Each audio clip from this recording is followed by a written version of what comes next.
Баршаңызға сәлем, мен бүгін сіздермен қаттама нанның рецептісімен бөлісемін. Бұл қаттама нан өте дәмді, арасының бәрі көтеріліп, әдемі болып піседі. Сіздер де жасап көріңіздер. Және менің видеомды соңына дейін көріп, менің каналыма тіркелуді ұмытпаңыздар. Біз ең алдымен 1 литр сарыағашымызды үлкендеу ыдысымызға құйып аламыз.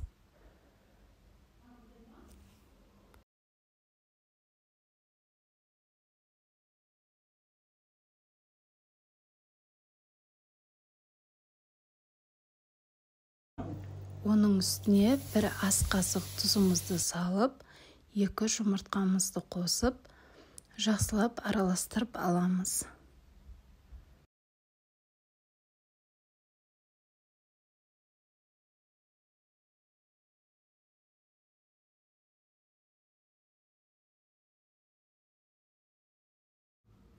Сосын оның үстіне 1 кило 800 грамм ұнымызды салып, жұмсақ етіп қамыр илейміз.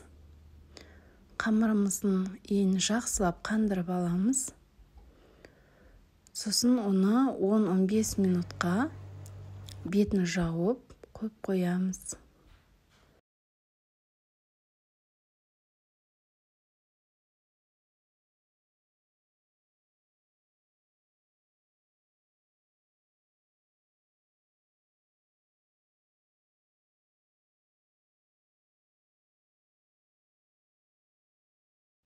Ие қанған қамырымызды осылай 4 бөлікке бөліп, кішілеу 4 бөлік шығады. Ол қамырымызды тағы да 10-15 минутқа иін қандырып, илеп, тағы да бетін жауып қойып қоямыз.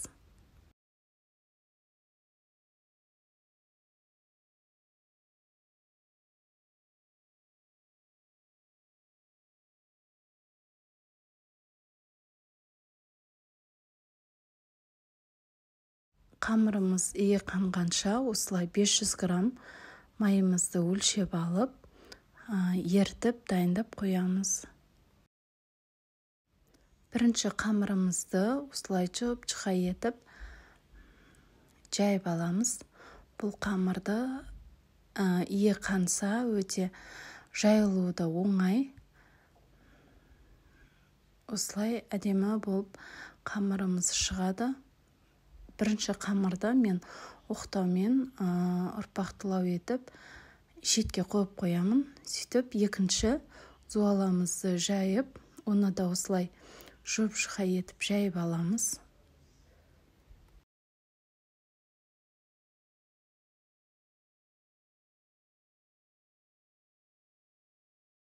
Жайып алған қамырымыздың үстіне ертіп алған майымызды толықтай жайып шығып, оның үстіне жаңа алдын ала дайындап қойған бірінші жайып қойған қамырымызды үстіне қоямыз.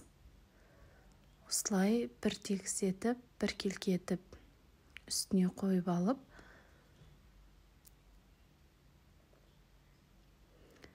бұның да үстіне, қамырымыздың үстіне майымызды жайып шығамыз. Қатты көп жағудың да қажеті жоқ. Өйткені кішкене май қосып пісіреміз пісірген кезде. Осылай майымызды жағып болған соң, осылай орып шығамыз.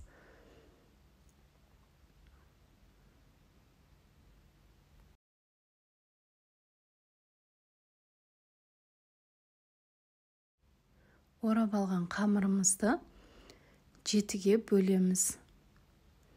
Менде 2 зуаладан 7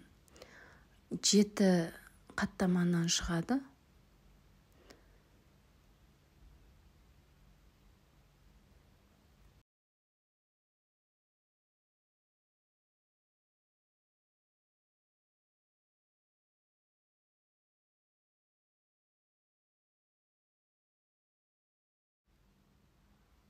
Осылай барлығын әдемілеп дайындап аламыз.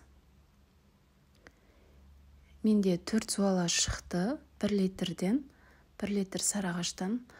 Сонда 14 штук қаттама шығады.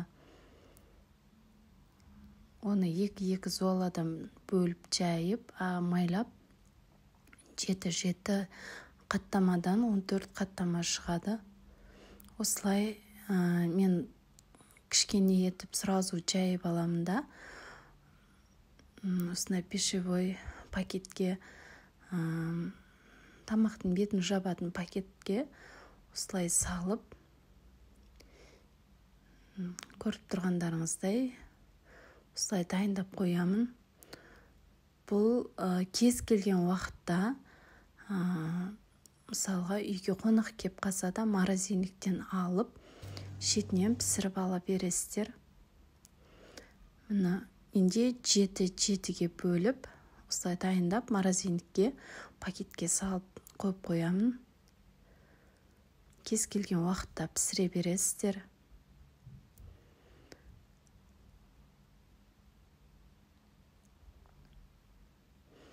Кішкене майды құйып,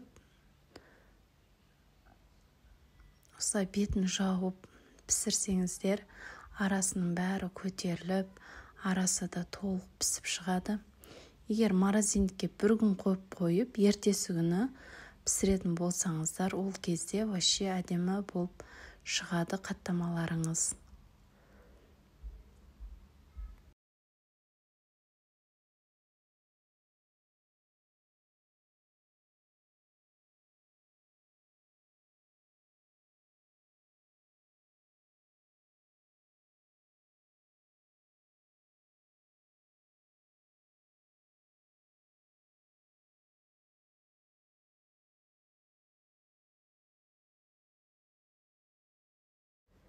Мінекей өстіп екі жағын кезек-кезек аударып отырып, қызарғанша пісіріп аласыздар.